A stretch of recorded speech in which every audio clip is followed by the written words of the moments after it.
महाराष्ट्र राज्यातील सहकारी संस्थांचे लेखापरीक्षण करण्यासाठी 97 घटना दुरुस्ती 2014 सालापासून आली।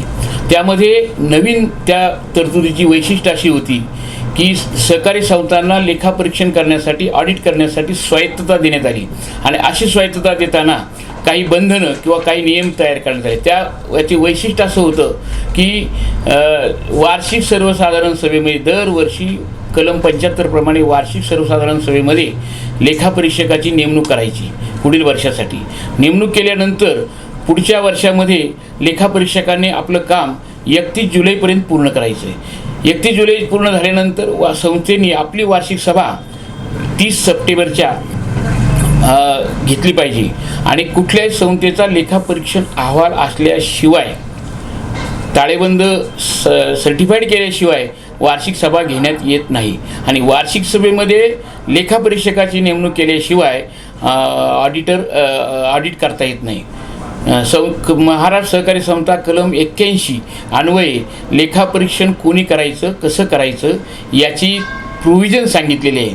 यामध्ये सहकार विभागामार्फत माननीय सहकार आयुक्त यांच्यामार्फत नामतालिका तयार करण्यात येते। ज्या नामतालिकेमध्ये ज्यांनी शैक्षणिक पात्रता पूर्ण केलेली आहे म्हणजेच चार्टर्ड अकाउंटंट, त्याच्यानंतर GDC प्राप्त परीक्षा प्राप्त झालेले लेखापरीक्षक आणि शासनाच्या नोकरीत असलेल्या लेखापरीक्षकांचं नामतालिका तयार करण्यात येते।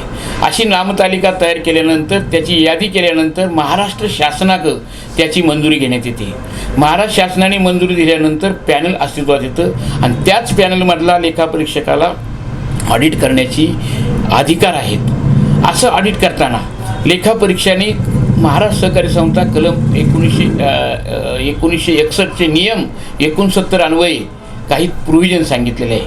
त्यामध्ये लेखापरीक्षण करताना त्यामध्ये जर काही दोष आढळले तर त्या दोष आढळताना 2 प्रकारचे रिपोर्ट तयार करावे लागतात। एक विशेष अहवाल आणि एक दुसरा स्पेसिफिक अहवाल आणि स्पेशल रिपोर्ट, असे 2 अहवाल त्याच्यात तयार करावे लागतात। जर संस्थेच्या कार्यकारी मंडळाने कुठलाही निर्णय घेताना जर काही चुकीचे निर्णय घेतले आणि त्यामुळे संस्थेला तोटा आला, उदाहरणार्थ संस्थेने जमीन खरेदी केली आणि ती जमीन खरेदीची वास्तविक किंमत कमी असेल आणि प्रत्यक्ष खरेदी करताना जास्त किंमत दाखवली, त्यामुळे संस्थेला तोटा येतो। त्यानंतर संस्थेने असा काही निर्णय घेतला, सभासदांना व्याज कमी केलं कर्जावरचं आणि ठेवीवरचं व्याज जास्त दिलं, त्यामुळं संस्थेला तोटा आला। अशा परिस्थितीमध्ये लेखापरीक्षकाचं कर्तव्य असतं की त्याने आपल्या लेखापरीक्षण अहवालामध्ये भागामध्ये लेखापरीक्षण अहवाल 3 पार्टमध्ये लिहिला जातो। एक ब, क। म्हणजे गंभीर दोष, ब म्हणजे संस्थेची आर्थिक परिस्थितीवर विवेचन आणि क म्हणजे संस्थेचे व्हाउचरमध्ये आढळलेले दोष।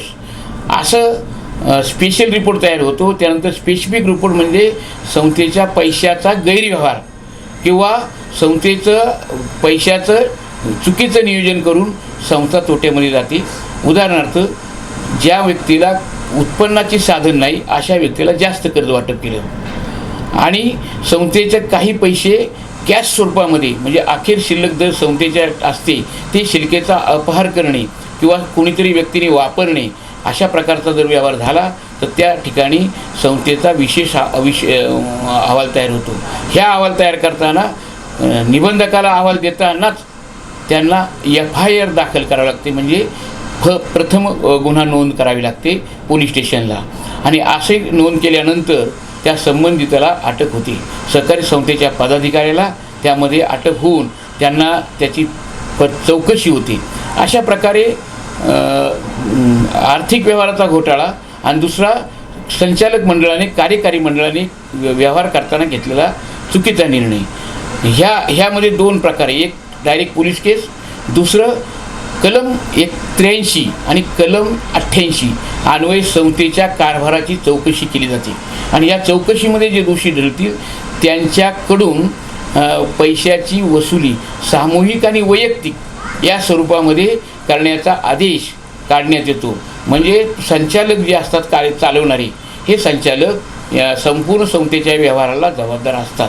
म्हणून सहकारी संस्थेचा जरी कायदा 97 घटना दुरुस्तीचा आला असला तरी संस्थेच्या लेखापरीक्षण व्यवस्थित करण्याची जबाबदारी, संस्थेने हिशोब ठेवण्याची जबाबदारी संस्थाचालकावर आणि लेखापरीक्षण करण्याची जबाबदारी प्रमाणित लेखापरीक्षकावर आलेली आहे. यामध्ये वर्गवारी केली जात आहे. लेखापरीक्षकाचे 3 प्रकार आहे.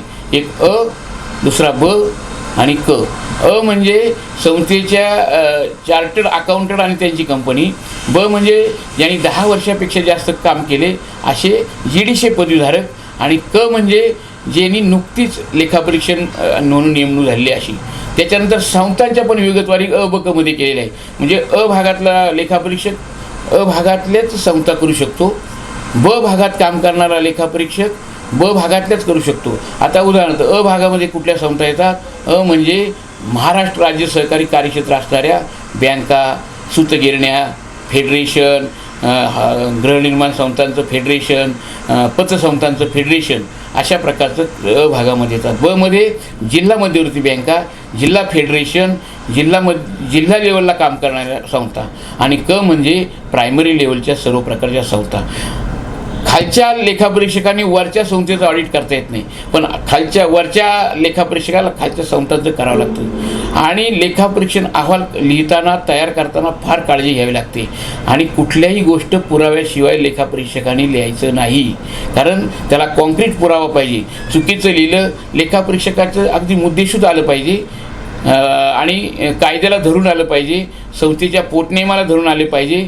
म्हणून लेखापरीक्षकाला प्रशिक्षणाची फार गरज निर्माण झालेली आहे. या उद्देशानं आम्ही ऑडिटर कौन्सिलच्या माध्यमातून गेल्या वर्षभर आम्ही प्रत्येकाला लेखापरीक्षकाला वेबिनारच्या माध्यमातून त्या स्पेशल विषयावर जे महत्त्वाचे विषय आहेत, जे कधीही लेखापरीक्षकाला माहीत नव्हते, ते आम्ही शिक्षण दिलं.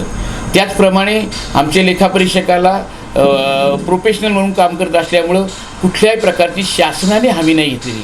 आणि म्हणून शासनाची हमी न घेतल्यामुळं आमच्या कौन्सिलच्या माध्यमातून जे सभासद होतील त्यांना 2 लाखापर्यंतची अपघाती विमा पॉलिसी देण्याचं आम्ही ठरवले. आतापर्यंत जवळजवळ 103 सभासद आणि आता वाटेवर आहेत 50 सभासद. असं अनेक जास्तीत जास्त लोकांना विमा कवचाचं संरक्षण आम्ही द्यायचं ठरवलं आहे. आणि हे स्टार हेल्थ अँड ॲलर्ट कंपनीमार्फत देण्याचे ठरवले. त्याचा हप्ता भरलेला आहे. हप्ता अतिशय अल्प प्रमाणात आले. म्हणजे एक बाजूने संस्थेच्या सभासदांना चांगल्या प्रकारचं प्रशिक्षण द्यायचं आणि चांगल्या प्रकारचं लेखापरीक्षण करून घ्यायचं हा भाग. आणि दुसरा, जर अडचणीमध्ये लेखापरीक्षक आला त्याला संकटाच्या काळामध्ये मदत करायची हा एक भाग. हा महत्त्वाचा पार्ट आम्ही या वेलफेअरच्या माध्यमातून सुरू केलेला आहे. आणि आजसुद्धा आम्ही जे 10 तारखेला आम्ही स्टार हेल्थ कंपनीकडून 2 लाखाची विमा पॉलिसी कुठलंही शुल्क न घेता, सभासदांकडून कुठलंही शुल्क यासाठी न आकारता आम्ही दिलेली आहे. म्हणून आम्ही हा कार्यक्रम इतर सभासदांना माहीत व्हावा, इतर लेखापरीक्षकांनी त्याचा फायदा घ्यावा. आणि महाराष्ट्रामध्ये असे 11,640 लेखापरीक्षक काम करतात. आणि ग्रामीण भागातल्या मेंबरला, सुशिक्षिताला हे चांगलं काम शासनाच्या वतीनं मिळालेले आहे. आज प्रत्येक ग्रामीण भागामध्ये प्रमाणित लेखापरीक्षक झालेला दिसतो. तो विविध कार्यकारी संस्था, दूध संस्था, पतसंस्था याचं लेखापरीक्षण करतो. शहरामध्ये आज महाराष्ट्रामध्ये जी मोठमोठी शहरं आहेत त्यामध्ये गृहनिर्माण संस्थांचं प्रमाण फार मोठं आहे. महाराष्ट्रात जवळजवळ 1 लाख गृहनिर्माण संस्था आहे. त्याचं लेखापरीक्षण शहरी भागात राहणारे लेखापरीक्षक करतात आणि ग्रामीण भागातल्या संस्थांचं लेखापरीक्षण ग्रामीण भागातले लेखापरीक्षण करतात. अशा प्रकारे आता 11,000 आहेत. तर भविष्यामध्ये आता त्याचं पॅनल तयार होते. 15,000च्या वर लोक जाण्याची शक्यता आहे. हा मोठा रोजगार, स्वयंरोजगार आणि सुशिक्षित असलेल्या व्यक्तींना आहे, परंतु तो प्रशिक्षित नसल्यामुळं आम्ही त्याचं प्रशिक्षण देण्याची जबाबदारी घेतलेली आहे. आणि महाराष्ट्राचं जे सहकार विभाग आहे ते त्यांना प्रशिक्षण देण्यासाठी डॉक्टर विठ्ठलराव विखे पाटील प्रबंध संस्थान पुणे या संस्थेने जबाबदारी घेतलेली आहे. आणि आम्हीसुद्धा आमच्या लेखापरीक्षकाला त्यांच्यामार्फत 1 महिन्याचं प्रशिक्षण देण्याची व्यवस्था केलेली आहे. इव्हन टाईप केलेले आहे. गेल्या वर्षापासून आम्ही तसंच प्रशिक्षण देत आहोत. म्हणजेच लेखापरीक्षकाची गुणवत्ता, लेखापरीक्षकांची गुणवत्ता, लेखापरीक्षकाची काम करण्याची क्षमता यामध्ये विकास होऊन ह्या सहकारी संस्थांना जो काही कलंक लागलेला आहे, सहकारी संस्था चांगल्या नाहीत, लेखापरीक्षक चांगलं काम करत नाही, हा जो कलंक आहे ते पुसण्याचं काम आम्ही हाती घेतलेलं आहे. आणि म्हणून प्रमाणित लेखापरीक्षक, त्याचप्रमाणे अधिकृत लेखापरीक्षक, ज्या धर्मादायी संस्था आहेत, गणेश मंडळापासून तर शिक्षण संस्था, मोठमोठाली मंदिरं, याचं जे ऑडिट आहे ते ऑडिटसुद्धा अधिकृत लेखापरीक्षकामार्फत आम्ही करतो. आणि ते करण्यासाठी सुद्धा अनेक लेखापरीक्षकामध्ये ती जागृती निर्माण करतो आहे की चांगलं लेखापरीक्षण करा, चांगला रिपोर्ट द्या सभासदा. कारण सभासद लेखापरीक्षकाच्या वर्गवारीवर आणि संस्थेला दिलेल्या ऑडिट रिपोर्टवर अवलंबून असतो. अ वर्ग दिला आणि संस्था चांगली आहे असं समजलं जातं, ब वर्ग दिला सुधारणा करण्याची गरज आहे असं समजलं जातं, क वर्ग दिला संस्था रसातळाला जाण्याची इकडे वाटचाल सुरू झालेली असं होतं, आणि ड वर्गामध्ये संस्था बंद करावी अशा प्रकारचं प्रयोजन झालं. असं ह्या म्हणजे लेखापरीक्षक हे इतका महत्त्वाचा आहे. संस्थेच्या लेखापरीक्षावर आधारित लोक ठेवी ठेवतात आणि ठेवी ठेवल्या की संस्था सुधारतात. ग्रामीण भागामध्ये 2000 सालापासून ह्या पतसंस्थांचं पेव सुरू झालं होतं, पण अलीकडच्या काळामध्ये काही संस्था चालकांनी त्यामध्ये अनेक गंभीर गैरव्यवहार केल्यामुळं आज अनेक आर्थिक संस्था अडचणीत आलेल्या आहे. ह्या अडचणीत येऊ नये म्हणून लेखापरीक्षकाची फार मोठी जबाबदारी, आणि ती जबाबदारी आम्ही आमच्या ऑडिटर कौन्सिलच्या माध्यमातून घेतलेली आहे. ह्या लेखापरीक्षक आणि सहकारी संस्था याबद्दलची कुठली माहिती लागत असेल तर आमचं auditor council and welfare association ही संस्था नवी सांगवी, पुणे, पिंपरी चिंचवड ह्या एरियामध्ये रजिस्टर झालेली आहे. आणि त्याचा अध्यक्ष म्हणून रामदास शिर्के हे आहेत. कोणत्याही वेळेला संस्थेच्या सभासदाला, सहकारी संस्थेच्या सभासदाला तसेच लेखापरीक्षकाला आम्ही मार्गदर्शन द्यायला बांधील आहोत किंवा तयार असतो. आम्ही 24 तास, आमच्याकडे वेबसाईट आहे, त्या वेबसाईटवरही आपण हे करू शकता, माहिती घेऊ शकता, किंवा आमच्याकडे प्रत्यक्ष फोन करून व्हॉट्सअपच्या माध्यमातून आम्हाला संपर्क साधल्यास लेखापरीक्षणाबाबतची आणि सहकार त्याच्या ऑडिटच्या बाबतची सगळी माहिती आम्ही तयार ठेवलेली आहे. त्यासाठी आमच्याकडं अनेक प्रकारची पुस्तकं आहेत, अनेक प्रकारचे कायदे आहेत, त्याची पुस्तकं आहेत, आणि ते सभासद मार्गदर्शन आम्ही करू शकतो. याचा उद्देशच असा आहे, लेखापरीक्षणाची गुणवत्ता वाढवण्यासाठी लेखापरीक्षकाला शिकवणे, शिक्षण देणे, प्रशिक्षण देणे, की जे प्रॅक्टिकल आहे. उदाहरणतः लेखा पॅनलवर येण्यासाठी फक्त तो BCom आणि GDCA लागतो, परंतु त्यामधून त्याला प्रशिक्षित झाला असं म्हणता येणार नाही.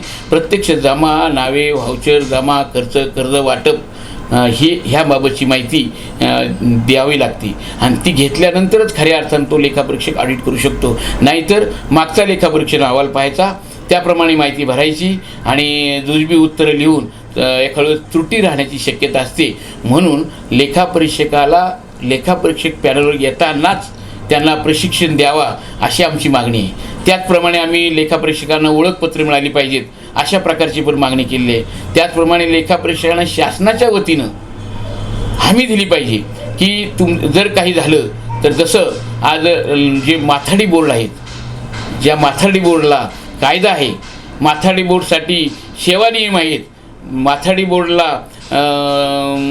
जे संरक्षण मिळालेले मंत्रिमंडळाचे किंवा राज्यघटनेप्रमाणे ते सुद्धा आमच्या लेखापरीक्षकांना मिळालं. कारण यापुढे सर्व ऑडिट सहकारी संस्थांचं, समजा 2 लाख संस्थांचं लेखापरीक्षण जे प्रोफेशनल ऑडिटर आहेत तेच करणारे. आजही 95% लेखापरीक्षण हीच मंडळी करत आहेत, आणि म्हणून हे स्वयंस्फूर्तीनं चांगलं काम करायचे अशा प्रकारचा आम्ही हा प्रयत्न आहे. आणि सहकार विभागाला, शासनाला मदत करण्याच्या हेतूनेच आम्ही हे एक दुवा म्हणून काम करत आहोत. शासनाकडं आपण मागण्या मागायच्या, आणि ज्या अडचणी आमच्या यांना आहे ते संमेलनं, मीटिंग, वेबिनार याच्या माध्यमातून लोकांना बरोबर ठेवायचं, आणि शासनाकडे ज्या अडीअडचणी येतात त्याची मागणी करायची आणि त्यातून प्रश्न सोडवायचे. म्हणजे we are part and parcel of the cooperative department. कोऑपरेटिव्हचाच एक भाग म्हणून आम्ही काम करतो.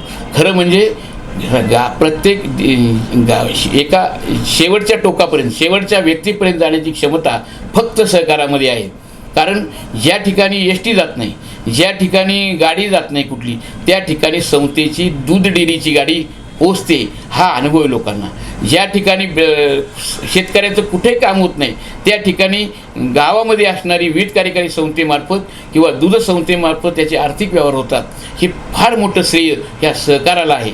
फक्त त्यामधल्या ज्या काही वाईट प्रवृत्ती आहेत त्या वाईट प्रवृत्ती जर कमी झाल्या आणि नीतिमान संचालक मंडळ, प्रामाणिक सेवक वर्ग आणि जागृत सभासद ज्या संस्थेत असेल ते संस्थेत निर्माण झाले तर संस्था कधीही बुडणार नाहीत. अशा प्रकारचं हे सहकाराचं फार मोठं महत्त्व. कारण सहकार हा अर्थव्यवस्था आहे. जसं भांडवलशाही, समाजवाद, मिक्स इकॉनॉमी, तसंच सहकार हा एक आर्थिक व्यवहार आहे आणि सहकारच फक्त शेवटच्या घटकापर्यंत जाऊन मदत करू शकतो. अशा प्रकारचं सहकाराच्या माध्यमातून घडतं.